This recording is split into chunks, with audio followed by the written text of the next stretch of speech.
Il-messaġġ mhuwiex ta' darba, il-messaġġ huwa kuljum. Is-serjetà kif inħarsu lejn il-politika, is-serjetà li rridu tassew lil dan il-pajjiż nagħmluh aħjar.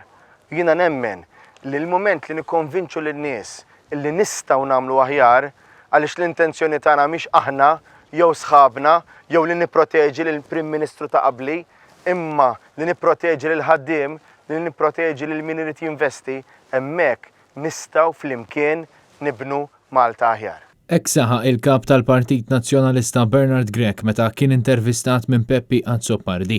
Il-kap tal-Partit Nazzjonalista wassal ukoll messaġġ ċar dwar il-viżjoni tal-Partit Nazzjonalista l-Malta fejn qal li l-politika qiegħda hemm għal kulħadd u importanti li minna igawdi kulħadd.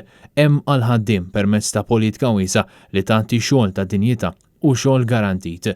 Waqt din l-intervista Bernard Grech kien mistoqsi dwar il-pjan għat-turiżmu li nieda l-Partit Nazzjonalista din il-ġimgħa fejn saħaq li l-pjan ta' 10 snin tal-Partit Nazzjonalista kien wieħed ta' suċċess għaliex mhux biss intlaqa' tajjeb ħafna iżda sar wara konsultazzjoni wiesa mal-stakeholders kollha fejn imbagħad ħarġu aktar minn 100 proposta konkreta biex dan is-settur jirkupra u jissaħħaħ.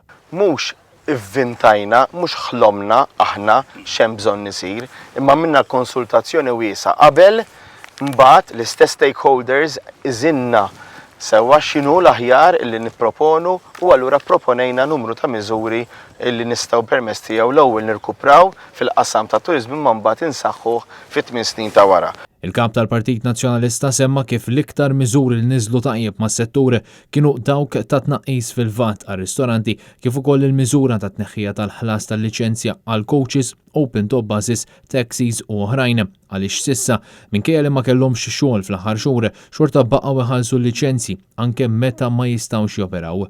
Bernard Grech fakkar kif dan il-pjan għat-turiżmu jinkludi wkoll lil-Għawdex bħala destinazzjoni iktar miftuħa proposti li fetħu bibien għal aktar investiment fil-Gżira Awċija. Il-kap tal-Partit Nazzjonalista kien mistoqsi wkoll dwar l-aħħar rilaxx ta' miżuri li ħabbru l-awtoritajiet fejn stqar li sakemm dawn it-tibdiliet huma bbażati fuq l-espert mediku sakemm permezz tagħhom se nimxu l qudiem u mhux lura, allura huma tajbin. Bernard Grech saħaq li jinsab kuntent li kulħadd qed jifhem li l-vaċċin waħdu mhux biżżejjed u li għalhekk il-miżuri jridu jibqgħu jittieħdu u baqa' jappella għal kawtela. Qegħdin nifhmu li l-vaċċin huwa għodda importanti, però rridu nibqgħu nkunu viġilanti.